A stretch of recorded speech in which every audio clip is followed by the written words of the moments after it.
So this is going to be a very personal video, guys, because this is one of the major political topics that's going on right now in Chicago and also New York and Denver. You guys have probably been seeing if you've watched the national media. So Texas is still sending migrants here by the thousands, man. We've got, I don't know, something like 30 something thousand here now. A lot of them are staying in shelters. They've been moved out of the police stations.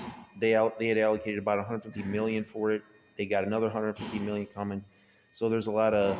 I'm in a Park District place, man. So pardon the noise in the background. So there's been a lot of political conflict, okay, between people of all communities, the Black community too, about resources going to the migrants that should be going to them. And it's a very hot. I sympathize with everybody involved. Everybody has like legitimate points. Um, the thing is, this doesn't just involve the local politicians. It involves the national. So that complicates it even further because they got all these deals to try and close the border. When the border is something that can't practically be closed, this is not like people always bring up the example of Israel's border with Palestine. The Palestinians got through that, and that border is like a fraction of a percent the size of our border with Mexico. It's not even just Venezuelans that are coming through that border. There's Chinese, people from all over the world go to Latin America and then come in through that border.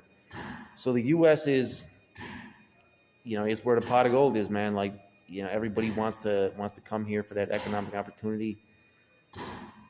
So I sympathize with them. I sympathize with what the black aldermen are saying right now, that they had elected these black Democratic politicians to get money to their community, and they're watching all this money go to people that are not American citizens. I sympathize with them. The whites, they're picking up a lot of the tax bill too. The Mexicans, they're talking about we've been waiting in line for work permits for years. We haven't been able to get it. Now they're coming in and they're getting work permits right away. So everybody's got legitimate beefs. Before I say anything else, I'm going to just talk a little bit about my own family's, migrant story. And because I think that a lot of the ways that people are thinking about it, this is kind of unrealistic. But, just to let you guys know, because a lot of people are just hating at this point, like I said, and not really thinking this through about it like a realistic solution. But, I'm second generation in this country, as most of you guys who have been on my channel for a while already know. So, what happened was, I don't know if you guys know about the history of the Balkans and like all of southeastern Europe, but my family's from one of the Greek islands. It's the Greek island of Crete. So my grandparents were back there, and this was during a time when there was it was occupied by the Turks. The Turkish occupation was still going on. So I don't know what that noise is, man. But the Turkish occupation in Greece was like very oppressive. You know what I'm saying? The Greeks, and not just the Greeks, but the Serbs, the Slavs, everybody in the Balkans had been slaves for about 400 years. The Turkish Sultan had eventually emancipated us and freed all the Greek slaves, but a lot of oppression continued. So in Greece, there were over 200 attempted rebellions. Now mainland Greece actually got free from the Turks in the early 1800s. In Crete, though, we were not free at the same time as mainland Greece. We remained under Turkish occupation. So my granddad was born there, and there was an uprising against the Turks. And this was one of many uprisings. So I don't know all the details about exactly what happened, but his father and his brother were killed somehow. And his uncle, the story that I was told was that his uncle told him, my granddad was a teenager at the time, was that I'll try to find another place to do these videos where there's not so much background noise, man. It's a challenge because there's other people at the crib right now. But anyway, so he was in a bind because he was a teenager. His father and his brother had been killed. His uncle told him, like, if you stick around here, you're going to be killed too. So I got this ticket. Now the ticket was actually to Egypt. Crete is like between Greece and Egypt in the Mediterranean Sea. It's the southernmost point in all of Europe. Okay, is Crete. So he took this ticket and he went to Egypt. From Egypt, he went to, I think it was either Spain or Portugal. And then from there, he came to the United States.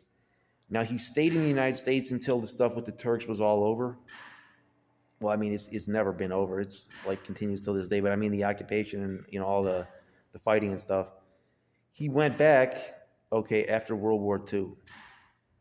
He went back to the village. He got married, and then he brought my grandma back here. Okay, so when he came over, he just came over on a boat. Like he just came over on a boat, bro. He didn't fill out no paperwork.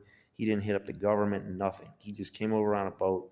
He hopped off and came into the country. Now, a lot of people from my family back in Crete had also tried to come to the United States years later. This is like in the, I think, the 60s and 70s. My dad had about 5 cousins that tried to come here, tried to get visas, and they were not able to come. The U.S. government would not let them in, so they ended up going to different countries. One of them went to Brazil. One of them went to Canada. One went to Australia, and then one other one, my dad's cousin Tasula, she got into the United States and moved to Arizona. So it was a situation where everybody was trying to get out because Greece was just, it had been devastated by war. There was, like I said, foreign occupation going on, similar to the situation with the Israelis and the Palestinians. Like we were the Palestinians, when the Turks were the Israelis, or it's not an exact analogy, but like similar situation. So, that was how we ended up here. Uh, it was basically at the time, he changed his name. Like anybody who's dealt with me personally, and there's only a few people on the channel, know that I have an American name. It's like an Anglo-Saxon name. Now, that's not my actual name, though. People that know my family personally know what my real name is. I showed it to you guys one time when I visited my grandparents' grave. So, my real name is this long Greek name, but we have a fake name. So what my granddad did to blend in here to this day, I don't know, bro. Like I don't know how he got along, but he was a migrant. The difference between migrant and an immigrant is that an immigrant is somebody who's going someplace to stay permanently. A migrant is somebody who is just passing through. So technically, a lot of these Venezuelans, migrant is an inaccurate term. It's really immigrant. So that's how we came up, and I sympathize with the situation. It was more similar to what the Ukrainians are doing as far as coming over here because of war. Than like he didn't come over because of economic opportunity. It was because of war. Um, but we stayed, because of economic opportunity. I mean, we could have gone back. Like I could go back in Greece. If your father is Greek, you get automatic citizenship. So technically, I'm a Greek citizen just by blood.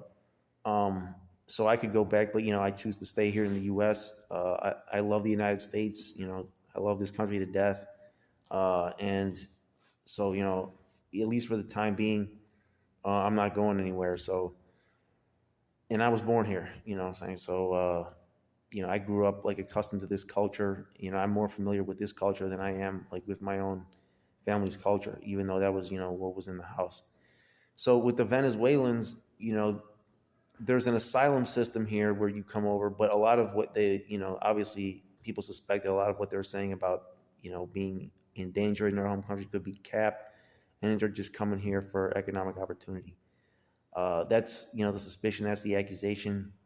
It's a combination of both, economic opportunity and, people that genuinely were in danger. But people flooding in, this has always caused conflict in history. And if you watch my Chicago history videos, you've seen that every wave of migration, even internal migration, like within the country, has caused conflict. And I mean, including when the first white European settlers were coming over, conflict with the Native Americans. I mean, that is portrayed as like a lot of times like the violence was always one-sided. And the whites, I would say, like as a white European person, I would say that, the majority of the time the whites were the ones who started that. But people migrating into new areas just causes conflict. It just causes conflict. And my own ethnic group, we had our land taken from us just like the Native Americans did. We suffered a genocide just like the Native Americans did. And we've never gotten that land back. So, I sympathize with them. The whites, a lot of them that were coming over here had been oppressed back in Europe. Okay, so I sympathize with it. I mean, I don't take sides in this situation, but every time there's been migration, there's been conflict. When the European immigrants were coming over in large waves in the early part of the 20th century, people forget how much like discrimination and just hate they were getting. I mean, they were getting a lot of hate, bro. There would be signs, no Irish, no Italians apply here. People were hating on the Polish. People were like being extremely racist towards Germans. We can't trust them. These Huns, treating them like they're all barbarians and stuff. Like even the suffrage movement and prohibition. A lot of that, the German breweries were bringing a lot of funds into the German community, and a lot of that was like cutting off the funds to the German community. So this is history repeating itself. There's always been a backlash.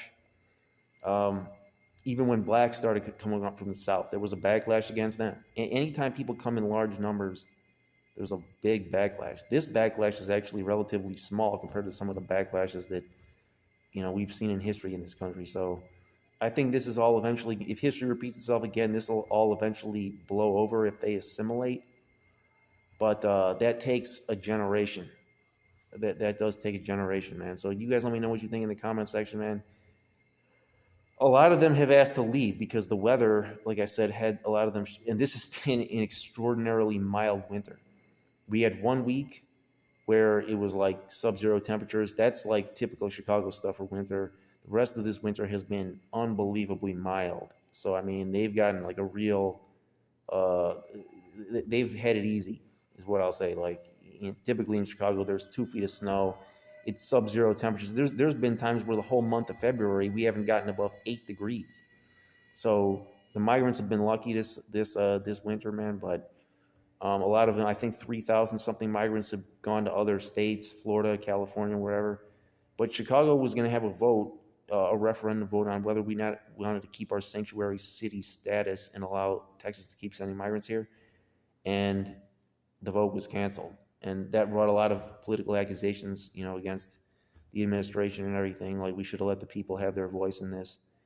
Um, but yeah, I mean, there's been pushback from every community, but there's also been people that have opened up their doors, and been very accepting and hospitable to them. So it's just up to what you feel is in your heart, man. Like some people, they feel some type of way, and I mean they're hating on the migrants big time. Some people are accepting, but yeah, you guys let me know what you think. This is kind of just to generate discussion. I could never hate on them because my own family was here, the same way. Like my granddad, he filled out no paperwork. He did nothing. He just came. He just came on that boat, hopped off, and that was that. And then just melted into the crowd.